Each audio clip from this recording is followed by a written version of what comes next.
Hunter Convoy! CHIKARA!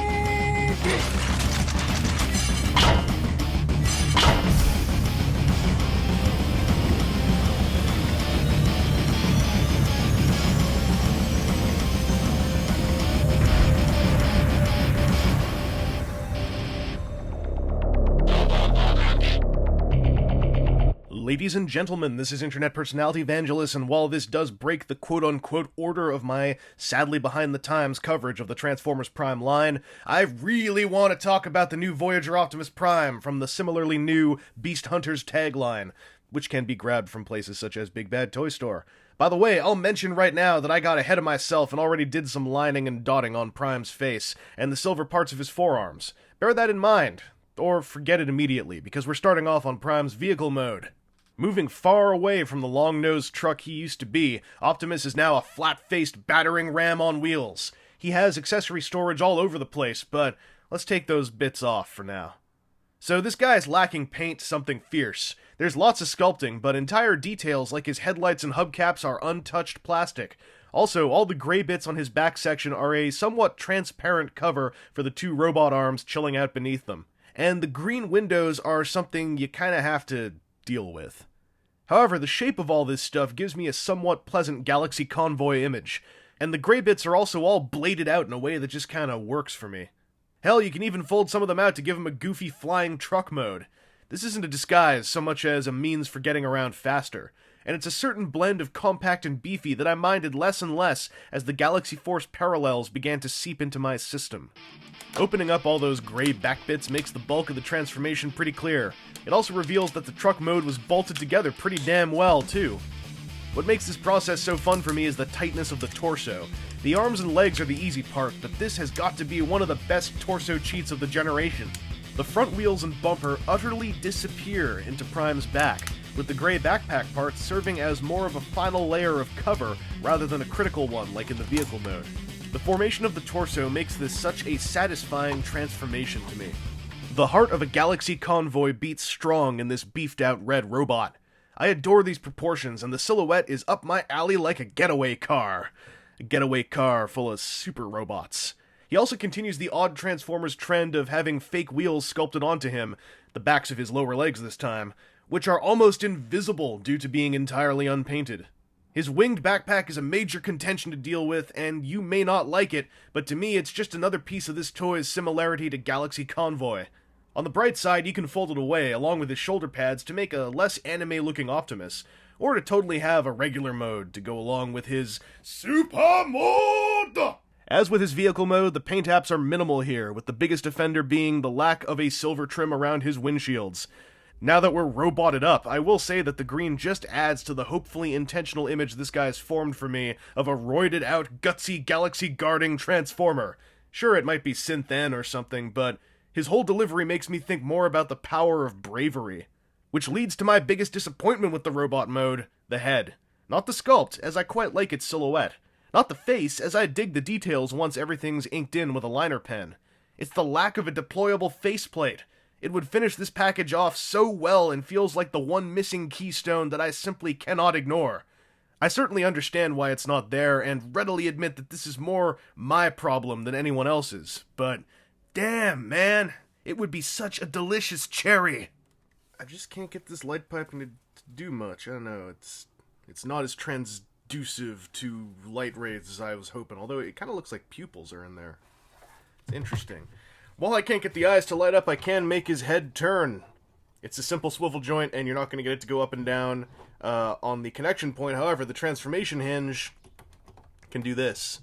So you can kind of get himself going all like, I'm thinking every day about what I want to do. His arms are posable, but there's a bit of a limitation that I'll bring up in just a sec. They are on a couple of different hinge joints and swivels.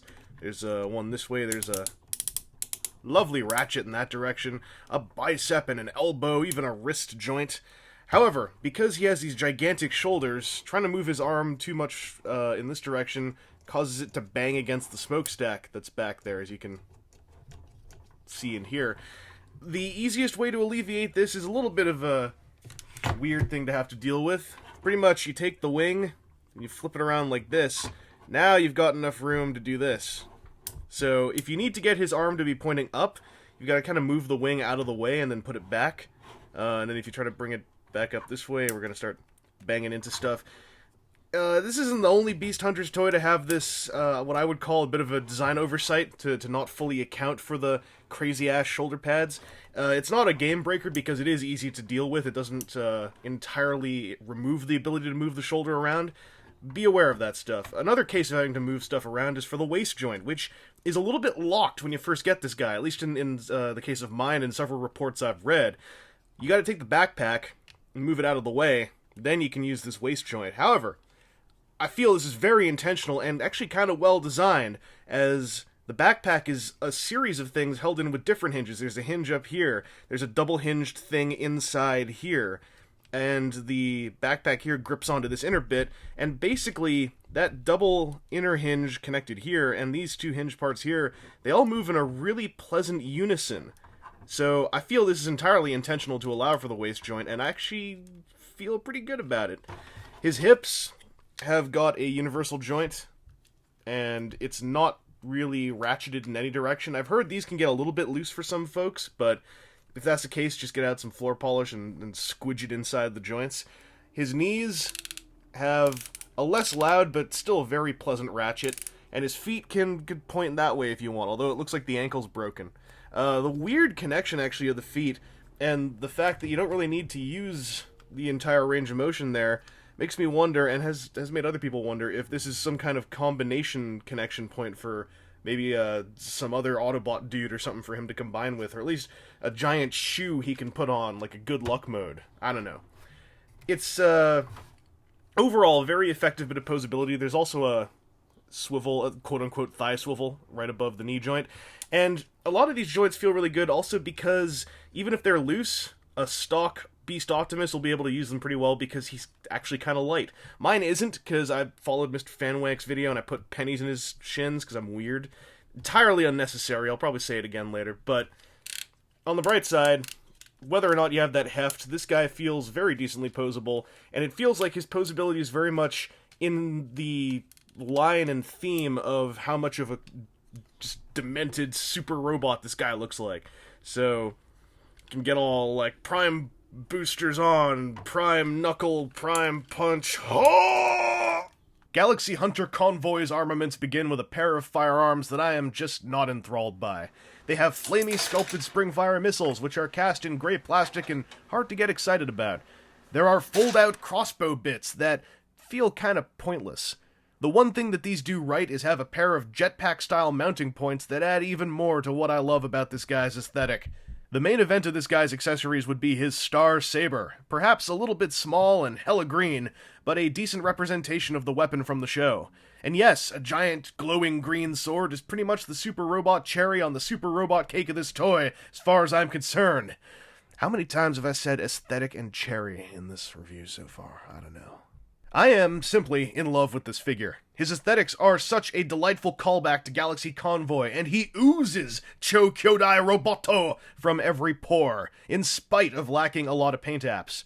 He's a bit hollow, but visually beefed out, and a welcome return to larger-feeling Voyager Transformers. If you really want to add some heft, Mr. Fanwank has a helpful video about adding penny ballasts to the insides of Prime's shins.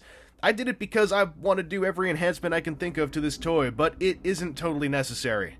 With all this in mind, I also do not give one chewy crap that this is supposed to be the Optimus Prime of the Prime universe. If I end up loving Prime Season 3, maybe that'll change, but I absolutely do not care what fiction comes behind this figure other than the stuff in my own head. This is an Optimus Prime that's been pumped full of super robot steroids. If he had a deployable faceplate, my pants would explode. Dear third parties, take note. I cannot recommend this guy enough on the simple grounds of being a well-done $20-something Optimus Prime, regardless of which Optimus you want him to be. He's so very unsubtle and so bluntly fun. If you don't care for super robots in your Transformers, I have nothing to tell you other than copy-pasting a ton of links to YouTube clips of stock footage animation sequences. Anyway, this has been Internet Personality Vangelus, and I really hope someone concocts a faceplate deploying, head wings unfurling, Galaxy Convoy head for this toy. Make 2013 the year of the galaxy, guys. Do it for bravery.